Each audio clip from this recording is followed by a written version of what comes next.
solo banansumi ekolo Congo ba Congolais ba wangani kimbangu ya solo te bandeko banansumi ekolo Congo otobele la kabino ezali lolaka ya nkuluzi kimbangu ya solo tolubaka tozana kati ya église kimbangiste te bokebi attention bandeko banansumi ekolo Congo o ezali chaîne oyo epupolaka ebimisaka oya ba bomba epimisi polele ya solo te batebele bakamwaka balobi me makambo yo papa sayala lobaka azwaka yango wapi ezali nde kimbangu akosina le yo akosina le ndeko comme maman Adeline notre infidèle na kati ya chaîne oyo vulusi kimbangu azali attentif ayoki likambo akobenga papa sayala likambo nini ezali koya likambo za koyela biso lobela bandeko toza bakengeli toza bakengeli lokola yo pe ozali mokengeli ya solo ke tomoni pasi mingi lo ndenge vulusi kimbangu amona ki pasi plus de 30 ans akufela ki biso akufela ki Congo ya solo bandeko kimbangu akufela ki Congo ya solo ke bamindele balingaki ko sentir yete ozola musabato pona nini olingo sauver bango pona nini tika biso basango o ngana tika bino basango mokili ezali ya biso oyo bakoko na biso batikala ki biso bino boye na christianisme na bino bolingi boko sa peuple na ngalo kuta bitumba ebandaki oyo kimbangu abane ko bunda lobite oyo nzambe alobi mama kipamvita alobaki ayaki liboso nzamba tindaki ye alobaki ke royaume Congo ko kabwana te ba mama babunda ba mama lokola bakipamvita ba mama futa babunda pone kolo Congo ba mbuta mpadi babunda baboma bango pona mabele kolo Congo papa mama raisonné yango toyepelelo tolike olaka vulusi kimbangu oya nzambe ya mpungu tulendo nzapa nzakomba Kongo mungali vidi mukulu mungu baba mungu amilele atinda kabiso ke ya solo toba sinzeli to gangaka to kengela elingo ya danger to kengela tekeba kokosa bana ngate kokosa peuple ngate nakoloba motako kanga munoko azate motako kanga munoko ezali kaka nzambe ya mpungu tulendo oya kobisa vulusi kimbangu kanga munoko aloba te soki mvulusi alobi koloba sute nakotika croyez-moi nakotika karma et alors bandeko wana somme kolo Congo boyoka nini elekaki le 20 il y a une semaine passée boyokaki meeting aérien moko esalamaki na mabele kolo Congo obomonaki 2 avions militaires angolais et survolaki espace aérien ya Congo et yaki kosala nini batebele bakamwaki komona ke ya solo bavion ya Angola et comme na Congo ndenge nini. Mes chers amis, nakalisi oeza koleka na mabele kolo Congo, il est temps de vous expliquer. C'est une réalité cachée oyo baza ko bomba. Réalité oyo vérité oyo chilombo avec les autres bazo bomba nini. Toye wana poeteza lolaka mvulusi toko bomba te lolaka mvulusi lobi lobela bande kona yo.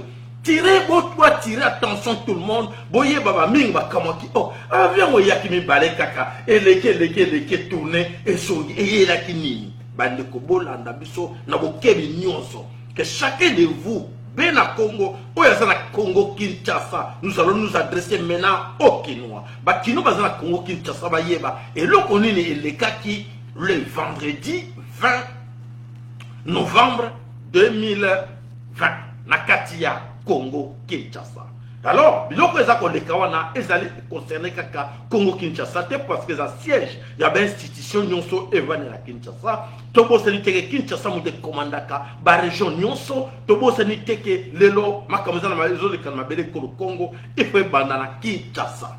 Alors bande ko mes chers amis, to expliquer bino pourquoi et l'autre les cas qui na Congo tout le monde a qui des avions et y est kotaki mais avion na mi balé kotaki comment dans la loi internationale d'aviation deuxième de l'armée loi y a aviation et loi y a armée et loi y a insécurité territoriale tout expliquer binoango et l'autre nini et les caca.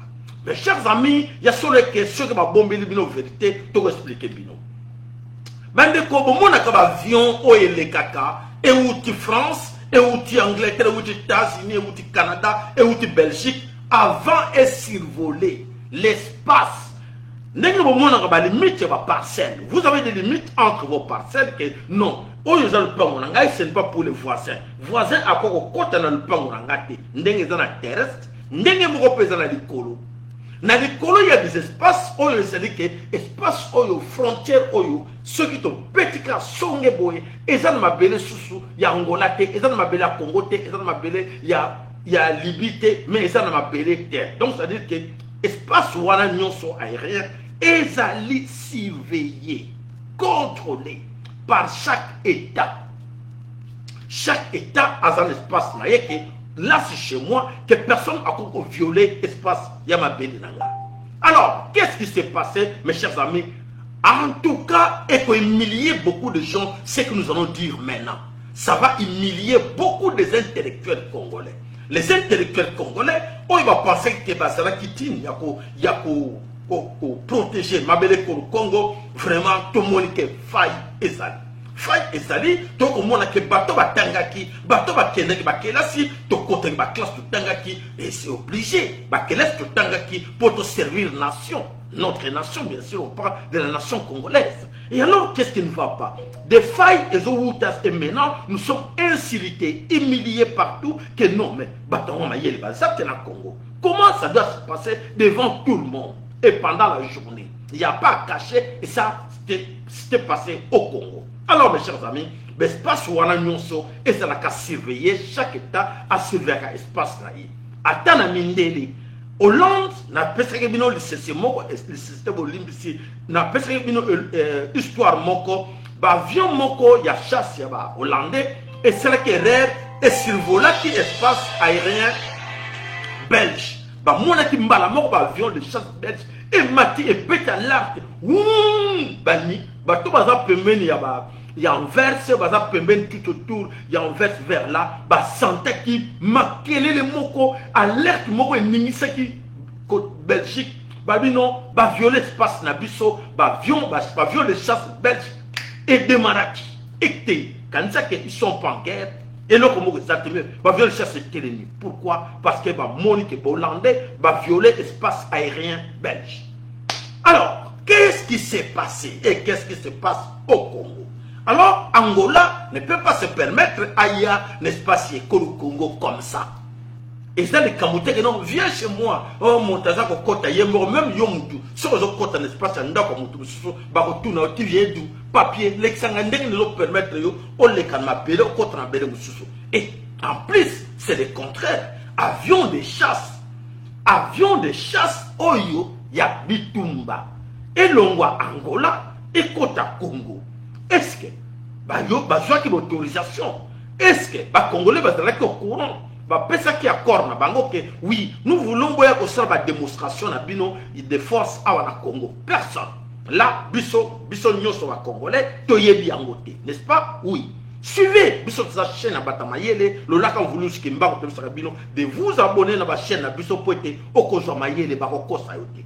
Alors, l'espace aérien à Congo est violé. Violé par qui? Violé par l'Angola. Est-ce que l'Angola s'est permis comme ça de violer l'espace aérien congolais? Non. Comment Angola est arrivé d'entrer chez nous? L'Angola a eu l'aval d'un président. Le président c'est qui? Le président du Congo appelle ça qui avale que non, venez chez moi.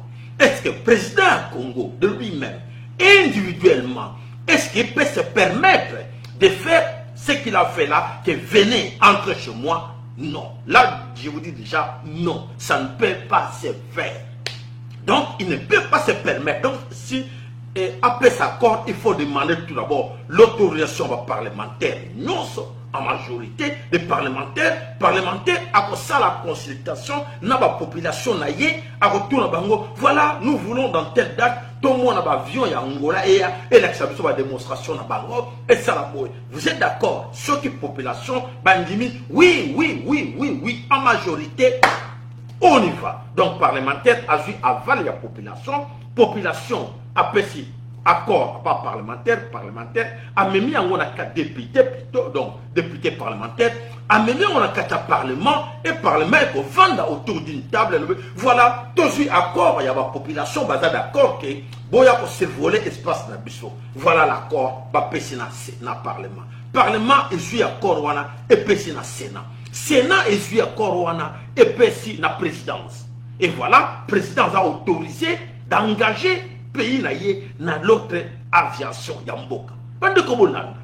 Qu'est-ce qui s'est passé au Congo? C'est le contraire. Donc il est parti là, je ne sais pas, sous les effets, Amelaki Bangui ou Amelaki Jack Daniel a évité qu'il fallait demander l'autorisation. Il est parti. Et alors, et vous, parlementaires députés, vous étiez où? Vous êtes où? Parce que ce n'est pas encore passé. Vous êtes où pour interpeller la présidence pour dire que stop? Nous voulons savoir par quel moyen, quelle autorisation, beaucoup de des avions. Parce que avion, on a un risque. Avion, il y a un risque qu'on appelle au Congo. Et quoi, il y a un Congo, et s'exploser, crash, salami, bateau bakoufi. Comment tu l'as allé si c'est ça que, oui, avion ou t'as en Angola, et il y a un crash, bateau bakoufi, des centaines ou 10 ou deux, même 2 personnes, bakoufi. Allez, je sais comment, tu y es, allez, je suis en haut. Et voilà, avion wana, tout comme moi, soyons réalistes. Soyons réalistes. Qu'est-ce qui est arrivé à Chilombo aujourd'hui d'engager ces meetings-là, d'amener les avions angolais dans le Congo. Voilà. Et Chilombo a violé l'Angola et Chilombo, ils ont violé l'espace aérien congolais. Alors, violer l'espace aérien congolais, que jusque-là, silence radio, les gens se cachent derrière consultation. Mais je pense que ce qui est grave, c'est la violation au Wanapo et que vous rappelez qu'Angola y est avec une mauvaise intention. À côté, il y a bombarder Kinshasa, il y a bombarder Panditou. Le danger est là, ça arrive. Toujours il y a deux expliqués. Et là, on est là pour bombarder là-dedans.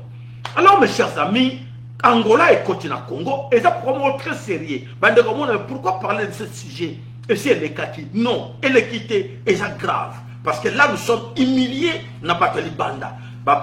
Pays, nous sommes mon abisso, pays, avion que l'on s'arrête. Beaucoup te expliquer, binon, avion, et être sarani. Voilà. L'Angola, du fait d'entrer chez nous, est la déclaration de la guerre. La déclaration de guerre, Angola a côté si avion militaire, avion de chasse, dans ma belle Congo, et survolé Kinshasa. Et tourné dans Kinshasa. Et voilà, après quelques temps, voilà, Angola a zongi. Alors, Angola est au Salanini, Nakati, Tolobi, Angola, Ayaki, espionnage militaire. Bolanda est commis grave. Alors, comment Angola a sali espionnage militaire dans ma belle Congo? Alors, avion, on a mis balai, dans 4 avions et à 2 places. Place moka pilote, copilote, azalakanet l'espace. Pour Nini, Baswaki, copilote, pilote congolais, bâti un espace wana azala à côté na pilote oyo ya angolais. Pour être baillé baké, non. Là où quand on apprend de survoler Kinshasa, regarde, il doit avoir un rapport et salami, te survoler qui te les cas qui commune, te tourner te zombie. Non. Tout le monde qui n'a qu'à avion, et tout le monde qui inspection, mon côté salami n'a qu'à avion. Avion, il fallait l'armée, la défense congolaise, et qui est vérifié à l'avion en annonce. Et ça la check, n'a qu'à avion, et vérifié. L'avion est dans la nini, naché est dans la nini, et le connu les apôtres. Oh, ils ont nini. Les dangers pour nous, les Congolais, c'est quoi? Mais tout le monde, l'avion est survolé. Bango pesa ka ba meeting na bango ba politicien to moni que ce qu'il paraît oyo musuba bengi na kombo ya comment l'autre là a chargé en sécurité yé moto akalaki auprès la pilote wana mais moto wana ayebi même ba code d'aviation té ayebi même ce qui se passe dans quatre avions té les experts congolais n'étaient pas là ben le ko bomoni danger ezali ko combat donc ça dit que comme les cas qui jouent na Katia Kinshasa et c'est espionnage. Espionnage militaire, comment Angola est arrivé à faire l'espionnage militaire? Il y a Nakati, il y a Mabele, il y a Congo Kinshasa. Donc, l'Angola, en ce moment, tout ça, a dans la possession, il y a nuance. Suivez mes chers amis. L'Angola azali na possession, il y a plan, il y a Kinshasa nyonso. Il y a balié nyonso oyo kolobake balié balié stratégique, oyo ya Kinshasa ke ba camp militaire, ba photo ba camp militaire. Ba photo ba bisika nyonso oyo ke plan ya Kinshasa nyonso en ce moment où je vous dis, ezali entre les mains des Angolais. Mais viateur wana oyo ba pilote ya Angola, su ba plan militaire, oyo ya Kinshasa pour faire quoi avec ça? Bande kotokende. Je pense qu'il est temps que chacun de vous aille bakakoyeba o nyonso toza koloba lelo pour être lobby montant le bateke mais makambo makasi boy makambo minene boy. Comment nani le lac Angulus Kimbango le la bisoté na kanso bande ko bo mesana ko landa biso Glory Sengo mama Dinkela mama na biso Mapuya tout moni bino bozawana bozolanda biso attentivement. Je pense que c'est à nous aussi de faire voir que nous ne sommes pas contents de ce qui s'est passé ce jour-là dans ma belle Congo. En réalité, le danger est là. Le danger n'est pas encore écarté. Le danger est là toujours en permanence dans ma belle Congo parce que plan ya Kinshasa est allé entre les mains des Angolais. Bangolais, avion les mataki et ben ko so ba photo. Et si ba photo nyonso. Et si ba plan nyonso à Kinshasa, ba yebi ke na Kinshasa na lié tel boy et ça boy. Ne sika boy ça boy. Nyonso ezali na maboko ya ba Angolais. Est-ce que ba Angolais ba ko sala na plan wana nini? Ba mingi ba ko tuna, mais comment te permettre que ba voilà, vous permettez que ba parce que ba meeting d'ailleurs na bossen ko le ne bandelke. Meeting pour nous expliquer encore qu'est-ce que c'est meeting aérien. Meeting aérien et c'est la cab avion de chasse et cause un peu avion privé Boeing ou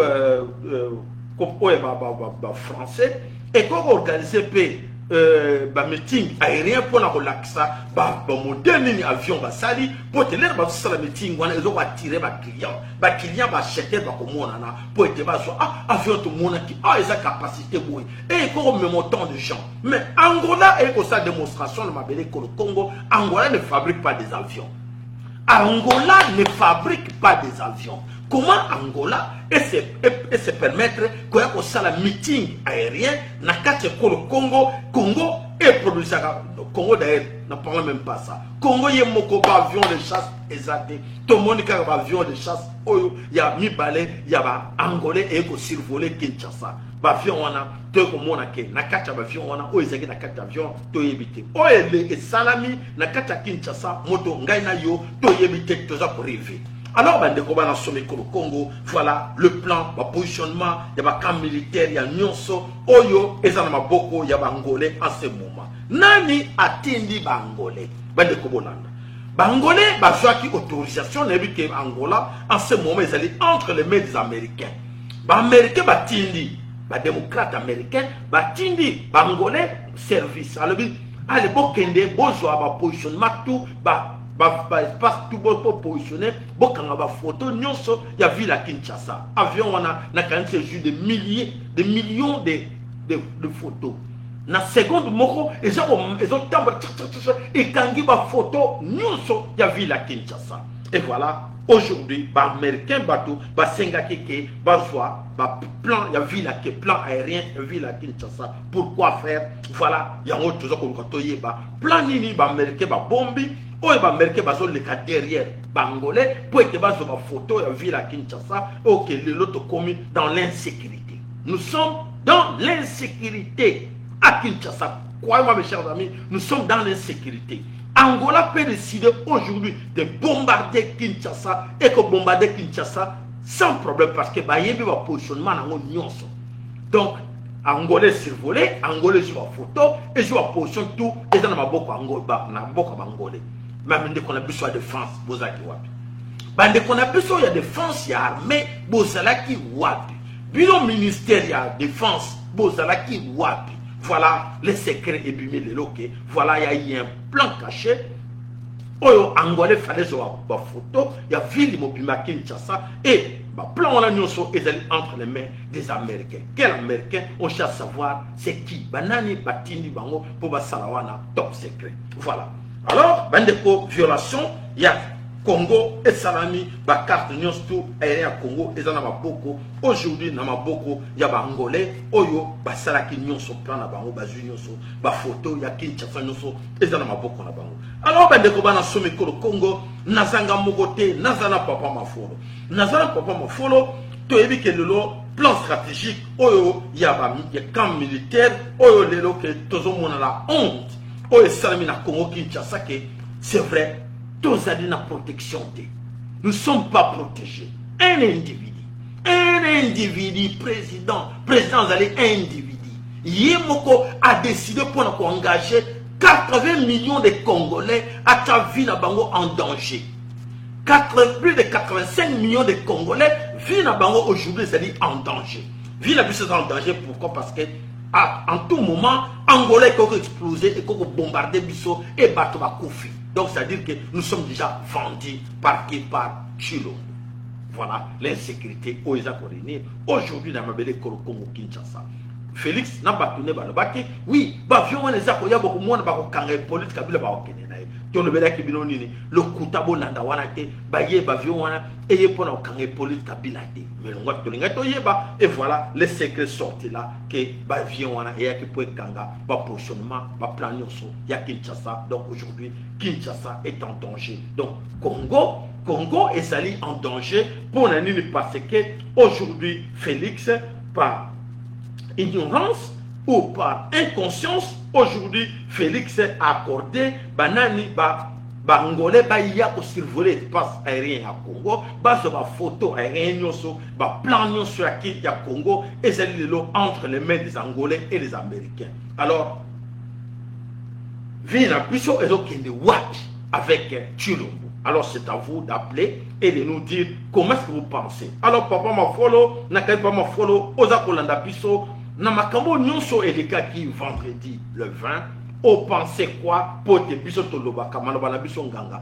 Voilà, toujours garder Félix, depuis que Félix est en connivence avec Kabila pour n'avoir libérer pour n'avoir teka Congo. Déjà Congo est dans ma boucle comme multinationale et les occidentaux. Et ben le Québec va donc attaquer Félix a le pouvoir. Donc on dit Félix n'a pas le pouvoir. Pour moi follow le sacre pas na yo maloba et pas na yo. Le sacre papa ça est là. Le sacre bandeko nyonso bazolanda biso nayebi ke boza mingi te parce que to changer de corps malheureusement. Le sacre na bao nyonso bakolanda biso na bao nyonso bakobakisa mwa liloba. Mais ya liboso tokopesa nkembo na nzambe mpongo. Batondo mingi na molusi kimbangu mama timpa vita tokozongisela bango po bango bakotikaka biso jamais na bitumba oyo toza nango lelo. Engita. Papa Sayela c'est vrai. Ngai na kobanda boye soki tomoni dans tout état ou pour tout état constitué et souverain souveraineté ya l'état na bainstitution na ye nyonso ezala eza dirigé par la royauté reine ezala eza dirigé par un président c'est-à-dire oyo aza na motu eza la reine, eza la président, azali autorité suprême, chef des armées, de défense et sécurité territoriale, Yamokanayi. Il veille à la sécurité et il assure la tranquillité, la liberté, Yaba citoyen naye, tout en veillant. Likolo, Nassé, Tinamai. Les corps armés sont constitués. Yende a décision après concertation n'a pas organe moussous. Ndeni toujours ça là parce que il y a une attaque et outil banda pour y poster quel moyen nous avons et puis capacité nini donc aux ala qu'est-ce qu'il faut mobiliser. Yende Azana Moulin Suka a déclenché à accumuler la tombe bombe atomique et Kéli. Dans le cas d'espèce, ils avaient Chilombo. Chilombo qui se dit le chef suprême des armées, la défense et sécurité territoriale de Mokanabiso. Alors, donc, on va paramètre nous, il y a pas de conclure dans mon mot pour appeler ça conclusion. Sachant que, dans le cas de meeting, nous voulons les gars, il faut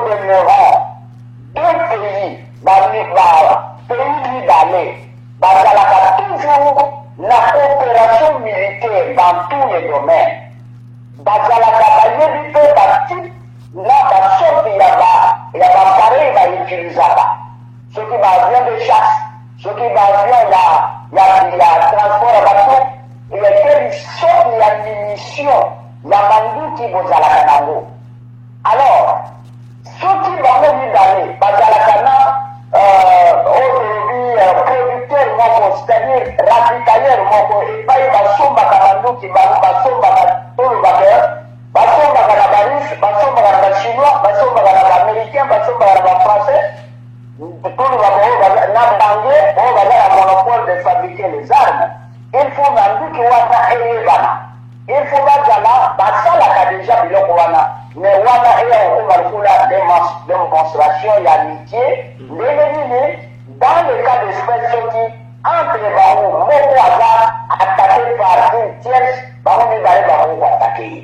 Mais awa na cas oyo tozomona on dirait pas on dirait on voit très bien que notre pays n'est pas dirigé par nous-mêmes. Tozali na maboko ya bakaya. Alors eza pasi mpo bato nyonso bakongole na benga bino ndenge wana ozokosala baanalyse na Tshilombo. Tshilombo tokoya kofukisa ke azali nani. Donc na ka oyo lokola nyonso papa sayala wuti koloba Angola azalaka lisusu nani mwana ya barisi te Dos Santos akenda Laurencio basi bajoye na baaméricain juste azala avant-garde contre les Congo. Parce que comme les Américains, les Français, les Belges, donc tous ces blancs ont peur, pas seulement peur, ils n'ont pas le droit de nous attaquer, directement de nous déclarer la guerre. Ils n'ont pas ce droit-là. Ils sont américains, belges, français, britanniques. Aucun pays n'a le droit de nous déclarer la guerre, aussi longtemps que le Congo n'a provoqué aucun pays. Parce qu'on a droit à la paix. Alors, les droit, pardon, les Togo c'est du mercenariat. Les États se constituent en mercenariat parce qu'un mercenaire se doit attaquer et envoyer sauter. Mais tellement que ces égrégores minéraux, il s'humilie déjà, mais il ne veut pas s'humilier. Mais moi, on a vu Angola, d'un côté, il y a sud-ouest, sud-ouest, oui, basé Angola, va bloquer Bisso. La marine, il y a les Allemands qui partent de la Namibie, parce que l'Allemand va dans la Namibie. Au moins, la peine de la Namibie, va dans le gouvernement namibien. La Namibie, marine, Ezali, Namaboko, il y a l'Allemand. Et puis, nous sommes coincés dans le côté où il y a assez. Alors, maintenant, qu'est-ce que les Américains ont fait? Pendant 19 ans, la Rwanda Hippolyte Kalambi a fait un chinois. Maintenant, pour désamorcer, Manduki wana ezali wapi et quelle sorte de Manduki ya balipo eza wapi. Dans le motif ou raison où est poussé, l'Américain batinda, l'Angolais.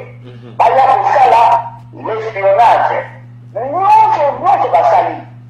Baya dit bien que le mot pour le bien que nous sommes un pays où la droit de guerre, la capitulation. Le Congo est capitulé. C'est-à-dire, nous n'avons aucune force. On est au canisateur, nous devons faire recours à qui? Tous à la côté. Tshilombo a fait capituler le Congo. Alors, on a fait Oyo, Azali, c'est la haute trahison. La haute trahison est la double trahison parce que les Congolais ne l'ont pas voté. Jamais les Congolais vont voter Azali choix, il n'y a pas de mandat d'aller voter. Bagondimisha bakongole kaka na makasi yango ya kozomona mécontentement eza ezele bato bazokoconteste pouvoir na ye papa sayela wutu koloba très bien que na ka oyo celui qui c'est-à-dire le chef suprême n'est pas seul. Il a le chef des états-majors. Le chef des états-majors des armées ya Mokanaï. Azali na conseil de guerre ya Mokanaï. Azali na premier ministre. Parce que le premier ministre Azali pour accompagner le ministre de la Défense et de la Sécurité. Et bien, tout le monde a décision dans ce cas, nous sommes attaqués, il faut déclencher la guerre, ou nous allons bien dit pour contredire. Mais non, chez nous, c'est venu comme ça, et puis, donc on a tellement que pour faire tout ce nous n'avons que les yeux physiques, nous n'avons plus les yeux, il y a mon livre, nous avons les choses sauter, il y a mon abandon, mais il y a mon on va tous ces malheureux, ceux qui voient la voix céleste, les Américains, au Kabila. Parce qu'on a au Kabila, parce qu'on a tiré au Kabila, parce qu'on a tiré à contrôler pour nous. Sachons bien qu'actuellement, la seule force qui reste, ce qui peut recourir, la minime, il y a pas qu'on a mis sous le pays. Nous n'avons plus l'espoir de la Boulevard qui nous va dans ça les noms. La guerre n'est plus à l'époque, il y a guerre où il va il y a Kala. Nous sommes aujourd'hui dans la guerre, va combien belé. N'a pas terroriste, n'a pas multinational, n'a MONUSCO, n'a tous ces pays. Voilà. Qui les voyons font l'Indien, les Américains bagnés, jusqu'au bagnés Bamandou, les Chinois et Zawad. Et dans les cas d'espèce, on va foutu quadriller Kinshasa, on va bloquer parce que c'est Kinshasa et donc déranger Bango, pour faire tomber carrément. On a évité celui il y a un gouvernement, on a évité, s'il y a personne, Bango Chuko Yobazala, la facilité à Osala, on y Bango Bazo Kanisa, Basala, pour la Congo. Parce que vous voyez que le Congo est capitulé. Le Wana c'était un terre de la guerre, Bango Basala Bitoula Bayebi. Capitulation c'est quoi? C'est-à-dire il n'y a pas de président, il n'y a pas de gouvernement, il y a comme ça et puis l'armée qui vous capitule, c'est cette armée qui contrôle votre pays. Papa ça la vie c'est malobana. Pourquoi vous dites que Mango, bande comme ça souvent on l'a biso, va faire ça l'état ici, ni bazana et les gars. Matondo papa mafolo ya solete bandeko. Nakanisi ba ebele o bazana no awana na tango mingi bazana musala mais sengela ki to beta mbela na likambo oyo ya danger ya gravité biloko yo ezali nini oyo ezali insécurité ya Congo aujourd'hui ya solo ne pas ma follow out koloba ya solo pas ma follow et o to alobi to ko mona ki ya solo aujourd'hui to comme na katia insécurité na mabele ko Congo poete ya solo choki i politique nambe asomba ba arme baba chinois. Ceux qui sont battus par armes, nyonso, ou à tchétché ba cache d'armes, ou ils allaient quelque part à gauche, à droite, et bah américains, bah quand il y a la procédure, ou on a teke, bah survoler l'espace na besoin en passant par les Angolais, et bah Angolais, bah ndimi peut que bah tchaba avion na à disposition des Américains pour ne pas survoler l'espace na besoin. Voilà les talibans. En tout cas, en ce moment, vous devrez avoir honte. Honte de vous. Honte de vous parce que vous avez dit c'était votre tour. Voilà, Sony Yakomona que vraiment c'est là, ce que nous vivons là, c'est la haute trahison. Ça c'est la haute trahison que nous sommes en train de vivre. Donc ça veut dire que Bandeko, personne n'était parlé dans cette histoire. Sauf le but qu'on s'est positionné pour le kataïsme. Non, à cela qui m'a mais t'as la bien, t'as la musique, Bendaboul. Quand il sait que même l'Angola, Yango Moko, les Angolais ne pouvaient pas se permettre d'accepter tel acte. Avion ou avion en Mozambique et survoler et avoir la démonstration en Boka Nabango. Jamais.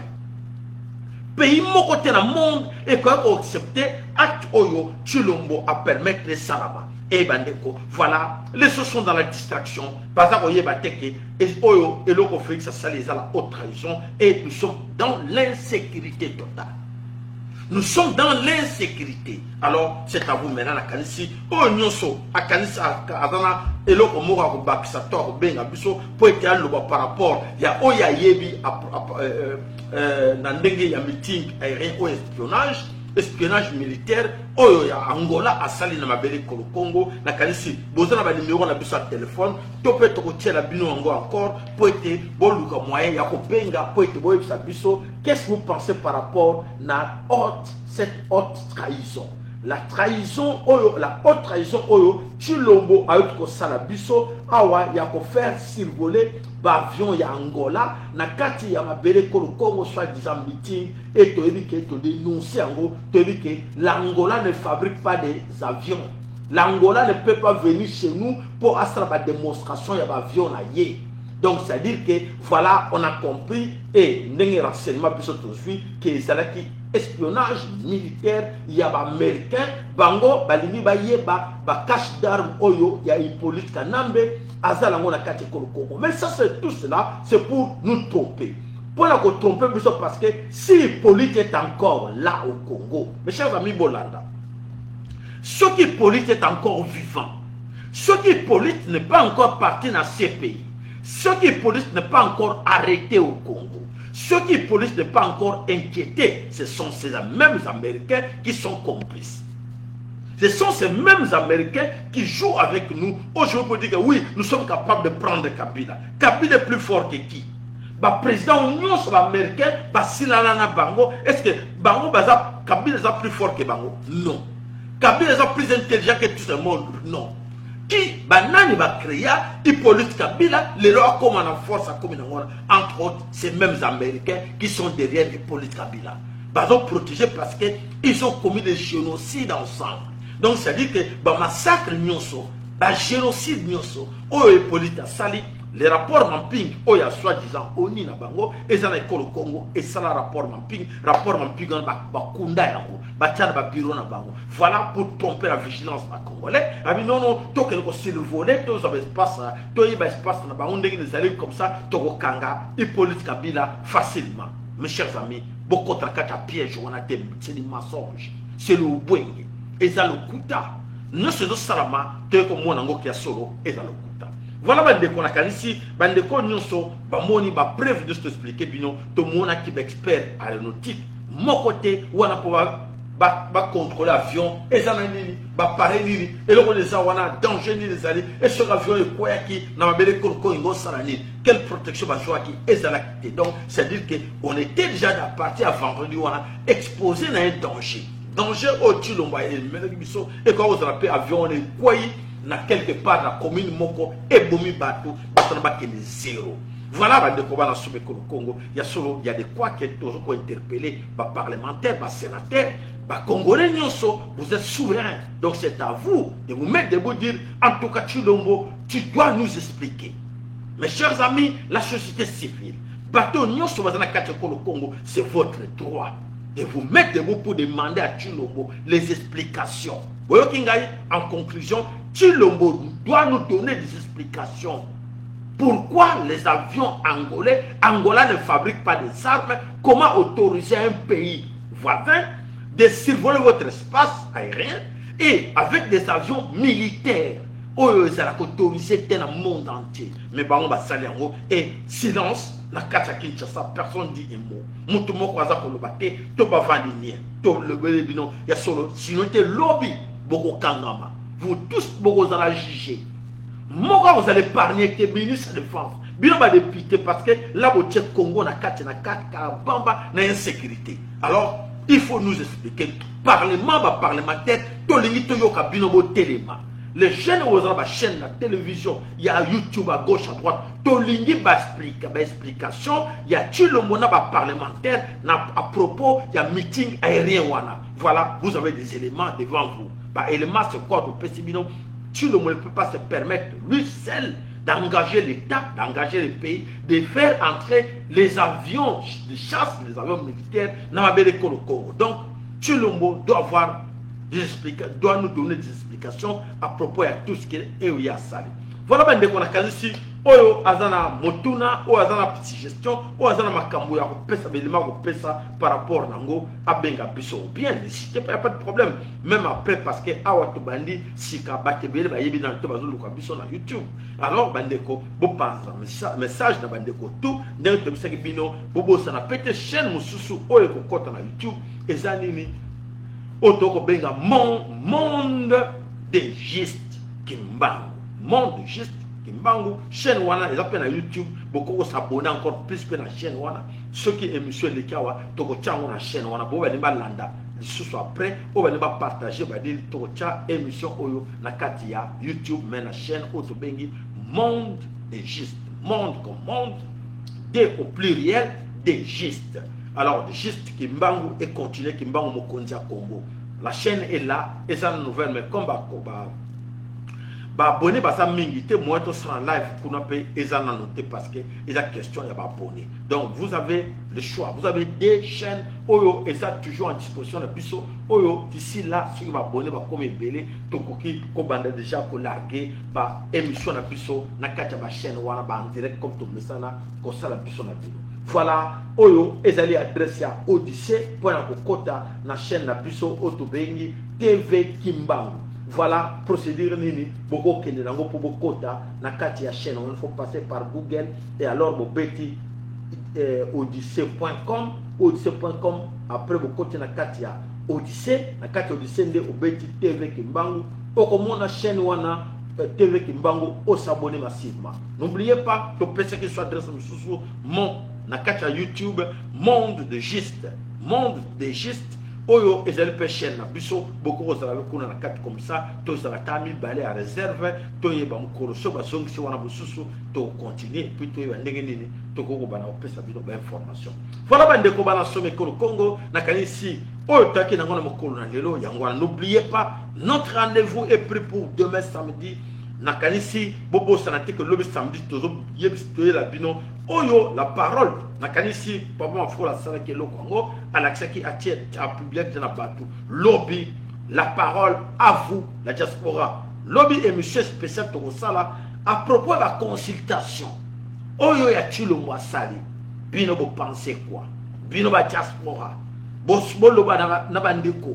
Vous pensez quoi? Est-ce que et quoi vous dire quelque chose? Est-ce que et c'est pour ba kosa bisote na makambo oyo ya minembwe pour ba effacer biso makambo minembwe na mutu et bon on va barrer biso na makambo ba consultation. Où en sommes-nous? Toko za la parole et za la diaspora ba to ba na Kinshasa ba landa biso pour être trop bisa bango ba de makambo nyusu bino bokolo ba to enregistrer on poto tinde là ba ndeko ba na Kinshasa ba yeba nini biso ba diaspora to sengi na bango ba sala nini po na intérêt ya biso nyonso. Voilà papa na biso Tibi lo sape pa na yo malobo mboka yo. Lo sako papa Sayala. Situation ya mboka ezali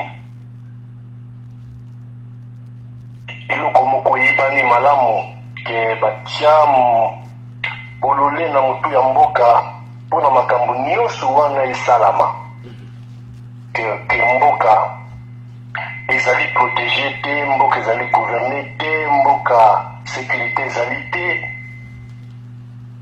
Sénat ezali na maboko na biso te, Parlement ezali na maboko na biso te, gouvernement ezali na maboko na biso te.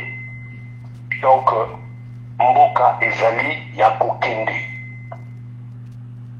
Mindele oyo bazali na projet na bango oyo bazali na plan oyo bazali komene bayebi ke il faut basala na bazuba mpona bazala na batâche facile po basala manso oyo bango balingi. Donc tokokamwa na yango te. Situation oyo banda confusion esekota, donc eza nango bascénario oyo bango baza komultiplier e toyebi te balingi kosala nini na bagene nyonso wana. Mais toza koyeba toujours sikoyo ke lelo oyo Robert batobosani makambo na ye mpo dossier wana baklase yango Minembwe. Toyebi te soki badeside nini mpona Minembwe. Donc toza komona badistraction nyonso wana mpona balinga biso baambali biso. Mais est-il que tozali ndambo ya babe na Congo oyo tokokosama lisusu na baje wana te. Biso bato tozali awa na mboka mopaya tosi etimbeli mayele mabe ya mundele. Mais bandeko bana pe na Congo bayeba ke puissance ya mboka ezali ba minerete, ezali richesse ya mboka te, mais ezali molimo ya bana mboka, ezali mayele ya bana mboka. Donc ezozonga na biso tomiyeba toluka tozongisa mayele oyo ya kibokoko na biso mpona kobundela mboka wana. Parce que soki molimo ezali te bokozala na bosomi nyonso barichesse nyonso bokosala nango eloko moko te. Alors donc tozwa conscience.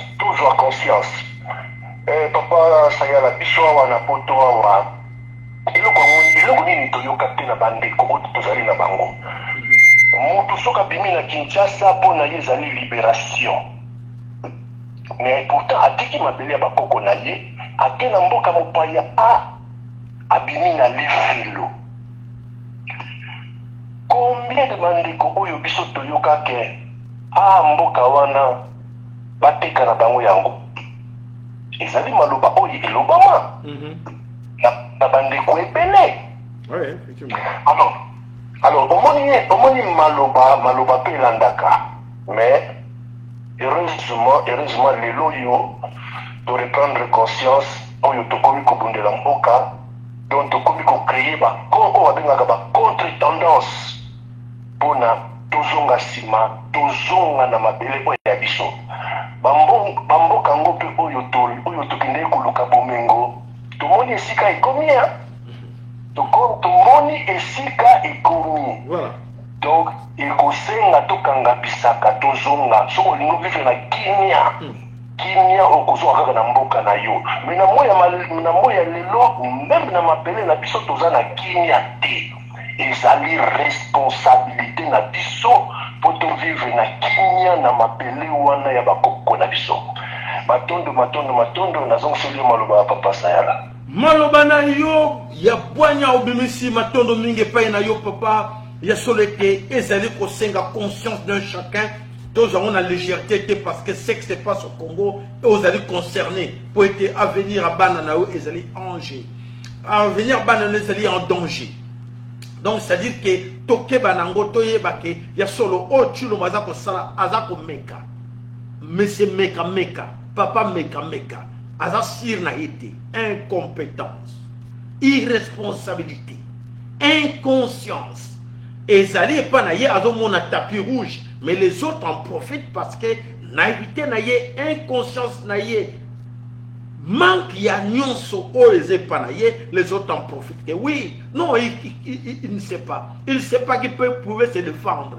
Donc tu ne sais pas qu'il pouvait se défendre autrement avec masse de la population. Donc tout ce qu'on l'amène, tout ce qu'on lui dit, tout ce qu'on lui propose, Chilombo dit oui, chef. Oui. Et les conséquences, c'est yo, nanga, na surtout, banana biso, na bankoko na biso, kwa sime, responsabilité wana te na bato yo, oyo bazako mona awa, banana biso bako sibir, ba conséquences, ya oyo chilombo azo seme lelo, yo nanga, ozala taliban, ozala nani, papa, lobby, beaucoup de monde a mabele Congo parce qu'il s'engage en tout, il signe tout, il donne tout. Et alors demain, nous allons nous poser des questions. Mais Azraki Soba, pourquoi vous l'avez accepté? Oui, c'est le moment, il est encore vivant, de dire que non, tu le mot, arrête. Arrête de jouer avec plus de 85 millions de Congolais. Et aux autres responsabilités, et tandis qu'aux autres, il n'y a rien. À la responsabilité dans l'histoire que Ayemi n'a été. Bon, c'est faux moi je vous ai dit déjà bien avant qu'on donne ce qu'on a. Si on n'a pas quelque chose, on va donner quoi aux autres? Donc, c'est-à-dire que s'il n'a rien dans la tête, qu'est-ce qu'il va donner aux autres? Qu'est-ce qu'il peut donner comme instruction? Donc, rien. Et les conséquences, nous allons payer cela. Et ça sera trop cher. Les conséquences, trop cher. Je répète encore, personne ne sera épargné dans ce que Chilombo est en train de faire aujourd'hui. Bon retenir, moto moko te akobombama na oyo chilombo azosala lelo biso na bana na biso nyonso tokosibiri yango ke on ne savait pas, on pensait que ezali tour na biso mais bakosaki biso tour na biso tour na bino te tour ya moto eza te pays ekotikala mabele ekotikala ya Congo tour ya moto eza te mais baconséquence nango oyo ya bozoba oyo chilombo azosala lelo nga na yo tokofuta na égoïsme oyo toza nango na racisme na tribalisme toza nango na isme toza nango tokofuta yango lobi boreteni maloba na bino maloba na nganga boretenir yango lobi tokotourne tokosamisa mais c'est toi tu dis tu es taliban non et wana tokomona bo bakowangana tokoyeba bango banani. Voilà bandeko topesi rendez-vous na biso lobby pour ete tolobela ba oyo nyonso la suite oyo chilombo aza kosala. Qu'est-ce que vous pensez?